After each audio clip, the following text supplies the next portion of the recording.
Olá, turma. Bem-vindos e bem-vindas a mais uma aula de ciências. Na aula de hoje, a gente vai falar sobre os tecidos conjuntivos. Então, a gente está estudando sobre esses tecidos que fazem parte do corpo humano. Na aula anterior, a gente estudou sobre os tecidos epiteliais, tá certo? E dando continuidade a essa parte de tecidos do corpo humano, nessa aula de hoje a gente vai falar sobre tecidos conjuntivos. Antes de tudo, eu gostaria de relembrá-los a respeito dos grandes tipos de tecidos que compõem nosso corpo humano. Então, como vimos em aulas anteriores também, existem quatro grandes tipos de tecidos que vai fazer parte do nosso corpo humano. São eles o tecido epitelial, o tecido conjuntivo, o tecido muscular e o tecido nervoso. Na aula anterior, a gente estudou um pouco sobre o tecido epitelial. Vimos quais são, onde são encontrados principalmente. E na aula de hoje, o foco será nesse tecido aqui, o tecido conjuntivo, tá certo? Então vamos lá. Como são caracterizados esses tecidos conjuntivos, né? Onde é que eles são encontrados principalmente, como é que eles são caracterizados? A gente vai responder todas essas perguntas ao longo dessa aula. Esses tecidos, eles são caracterizados da seguinte maneira, né? Por apresentarem diversos tipos de células e essas células elas vão estar imersas, ou seja, vão estar mergulhadas, tá? Em uma grande quantidade de matriz extracelular, que é sintetizada pelas próprias células do tecido. Então, as células que compõem o tecido conjuntivo, elas produzem uma matriz extracelular e essa matriz extracelular, que é em grande quantidade, vai servir para que as células elas fiquem imersas, mergulhadas nessa matriz extracelular. Então, vamos conhecer um pouco os principais tipos desses tecidos conjuntivos na sequência desse slide. Então, aí a gente tem uma imagem, né, algumas imagens que evidenciam os principais tipos desses tecidos conjuntivos. Então, como tipo de tecido conjuntivo, temos o tecido adiposo, o tecido conjuntivo denso, o tecido cartilaginoso, o tecido ósseo e também, compondo esses tecidos conjuntivos, encontramos as células do sangue. Então, vou falar um pouco sobre cada um desses, né, onde podem ser encontrados, qual é a sua importância no nosso organismo. A gente começa falando sobre o tecido adiposo, tá? Então, o tecido adiposo, ele é constituído por células adiposas. Essas células, elas vão ter um formato arredondado, tá? E vão ser especializadas no armazenamento de gordura. Aqui a gente tem um exemplo, né, uma imagem ilustrativa de uma célula do tecido adiposo, que é conhecida como adipócito, tá? Observe que esse é o formato da célula, ela tem um formato arredondado e essa célula, o adipócito, é responsável por armazenar gordura, isso mesmo. Estão vendo essa parte aqui amarela na célula, ó, essa grande quantidade aqui, tudo isso é gordura que fica armazenada no interior dessa célula, que é o adipócito. Ela ocupa tanto, a gordura, né, que é armazenada nessa célula, ocupa tanto o espaço interno dessa célula que veja o núcleo, né, do adipócito, ele vai para a periferia, ele não fica no centro da célula, ele fica bem no canto, né, da célula, por conta que na sua maior composição interna é gordura que vai ocupar esse espaço, tá? Entre as células, a quantidade de material extracelular é menor em relação aos demais tipos de tecido conjuntivo. Onde é que a gente pode encontrar tecido adiposo, né? A gente pode se perguntar isso. Então, ele vai ocorrer principalmente abaixo da derme da pele. E o que é a derme? A derme é uma das partes que compõe a pele. Ó. Na superfície a gente tem a epiderme, logo abaixo vem a derme. Então, a derme ela é constituída por tecido adiposo desculpa, a derme é constituída por tecido conjuntivo, tá? E abaixo da derme encontramos o tecido adiposo, tá certo? Então, esse tecido adiposo, ele vai ser encontrado aí, ó, abaixo da derme, ó. Epiderme, derme, e abaixo da derme encontramos o tecido adiposo, né? Que é o tecido gorduroso, gordura.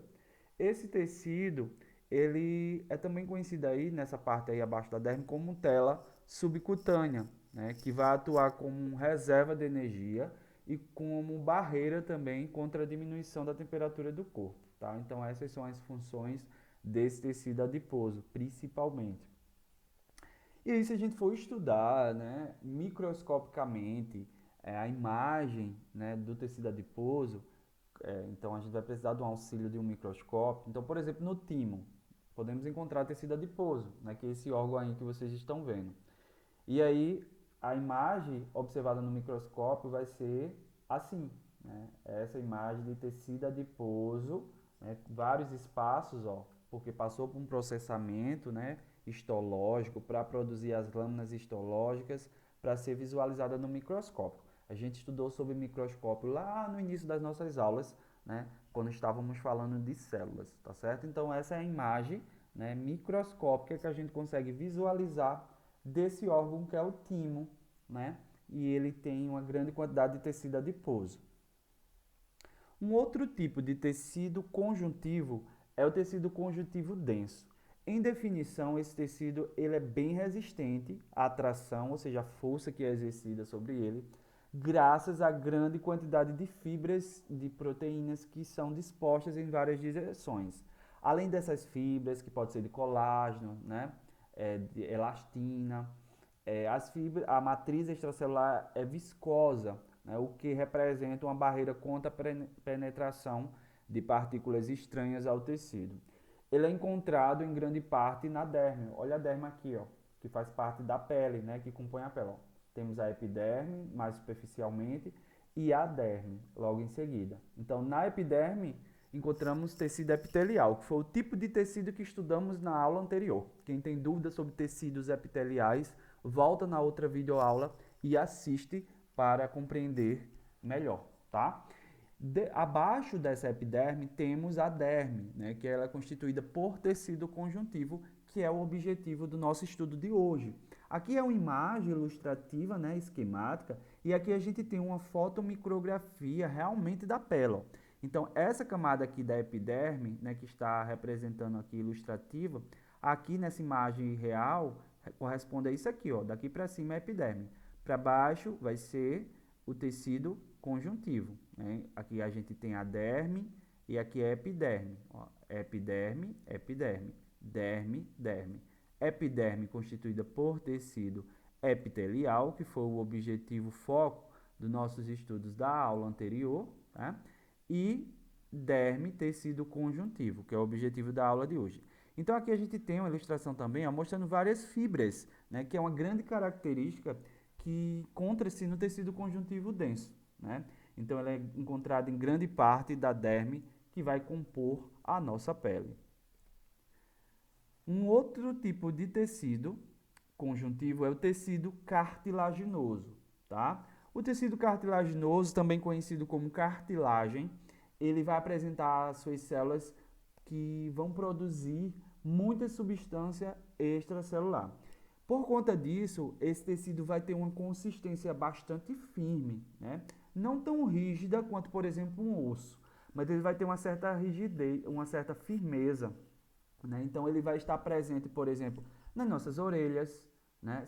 Na orelha externa, se a gente sentir cada uma das nossas orelhas, a gente vai perceber que ela tem uma consistência firme, né? Então ela é constituída por cartilagem, por tecido cartilaginoso. O nosso nariz também vai ser constituído por tecido cartilaginoso. A traqueia, tá? Que a traqueia é esse conduto aqui, ó, que vai levar o ar que vem da laringe para os brônquios e depois para os pulmões. A gente viu isso também lá na aula de sistema respiratório. Quem tem dúvida sobre sistema respiratório, volta na videoaula e dá uma revisada para lembrar sobre isso, tá? E além do nariz, das orelhas externas, da traqueia, né? Esse tipo de tecido, que é o cartilaginoso, também conhecido como cartilagem, ele vai ser encontrado revestindo as extremidades dos ossos longos nos locais em que esses ossos fazem articulação com outros ossos, tá?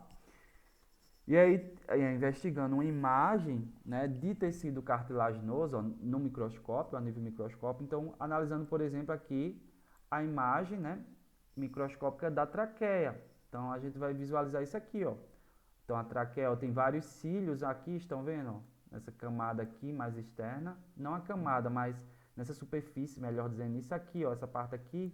Tudo isso aqui são vários pelinhos, como se fossem pelos, né, mas não são pelos, são cílios. Né? O que são esses cílios? Eles vão servir aí na traqueia para varrer as impurezas que existem nesse organismo, ou nesse órgão. Por quê? A traqueia é um conduto que conduz o ar para os brônquios e, consequentemente, para os pulmões. Então, o ar que a gente inspira, ele é, em sua maioria, impuro. Né? Então, ele tem partículas estranhas, tem micro-organismos. Então, esses cílios que existem ao longo do epitélio da traqueia, ele vai servir para varrer as impurezas, né? Assim como o muco que é produzido, né, para reter, para prender todas aquelas impurezas que tem no ar que a gente inspira, tá? Então, a traqueia é um exemplo de órgão que possui tecido cartilaginoso na sua composição, tá certo? Um outro tipo de tecido conjuntivo é o tecido ósseo, tá certo? Esse tecido ele vai apresentar matriz extracelular rica em sais de cálcio, né? Então, o cálcio ele é muito importante para compor o tecido ósseo. E, por conta disso, ele vai conferir uma rigidez, né? Uma consistência rígida. Né? É o principal tecido presente nos ossos. Então, nosso esqueleto, a maior parte é constituída por tecido ósseo, né? E vai formar o tecido esquelético. Então, os nossos ossos, ele é um tecido, ele é constituído por tecido vivo, né? Um tecido ósseo que apresenta células. E se a gente for observar microscopicamente a estrutura do tecido ósseo, a gente vai encontrar, por exemplo, uma estrutura assim, ó, uma imagem assim, né? Em que vamos encontrar a superfície do osso, né, as células que compõem esse osso, tem alguns tipos de células, por exemplo, os osteoblastos, né, que são células que vão estar trabalhando para formar o osso, né, para produzir e constituir esse tecido ósseo. Existem várias células, né, os osteoblastos é um exemplo de célula do tecido ósseo e vai compor aí a estrutura desse tecido que é rígido, né? Que é constituído, é rico em sais de cálcio. E temos também, fazendo parte aí, dentro do tecido conjuntivo, a gente estuda também as células do sangue. O sangue, antes é preciso a gente dizer que ele é constituído por uma parte líquida, né, que é um fluido, e por elementos figurados, que é constituído pelas células sanguíneas, tá? Então, o plasma, que é a parte líquida, constitui cerca de 60% do sangue, né, e é composto por água na sua maioria, né, e também por diversas substâncias, como por exemplo os sais minerais, as gorduras, as proteínas, tá bom? E com relação à parte sólida, né, que são os elementos figurados, que são as células do sangue, elas são as seguintes, né? Então existem as plaquetas, tá? Como a gente pode ver aqui nessas imagens, ó, as plaquetas, tá certo? Temos aqui, ó, plaquetas. Temos também os glóbulos vermelhos, aqui, ó, bem evidentes. Aqui também, ó, glóbulos vermelhos, que também são conhecidos como hemácias ou eritrócitos, tá? E temos também as células brancas, que também são conhecidas como os glóbulos brancos ou leucócitos. Aqui, ó, temos um leucócito, aqui também outro leucócito, leucócito, leucócito, leucócito. Tá? Então, as plaquetas, os glóbulos brancos ou leucócitos e os glóbulos vermelhos ou hemácias são as células que compõem o nosso sangue. Né? Então, por exemplo, as células brancas, que também são conhecidas como leucócitos, são responsáveis pela defesa do nosso organismo contra agentes estranhos. E aí vai existir vários tipos de células brancas ou glóbulos brancos que vão atuar nesse processo de proteção, fazendo parte do nosso sistema de defesa ou sistema imunológico. Os glóbulos vermelhos, eles são responsáveis pelo transporte, né, principalmente de oxigênio ao longo do nosso corpo. Então, é graças às hemácias que o ar que a gente expira, no qual contém oxigênio, esse oxigênio ele vai se ligar a essas hemácias e vai ser levado para as diferentes partes e tecidos do nosso corpo. E as plaquetas que atuam no processo de coagulação sanguínea. O que é isso, professor? É quando a gente leva um corte, por exemplo. Então essas plaquetas elas vão lá atuar para que ocorra o processo, né, de coagulação sanguínea e o vaso que foi rompido ele seja restaurado, tá bom? Então as células do sangue também faz parte disso aí. A gente estudou sobre isso também na aula de sistema cardiovascular. Quem quiser ver com maiores detalhes, pode voltar nessa videoaula sobre o sistema cardiovascular, que vai encontrar lá falando sobre as células do sangue também, tá bom? E esse foi o conteúdo dessa videoaula de hoje, pessoal. Preste bastante atenção, façam a atividade proposta, bons estudos e até nossa próxima aula.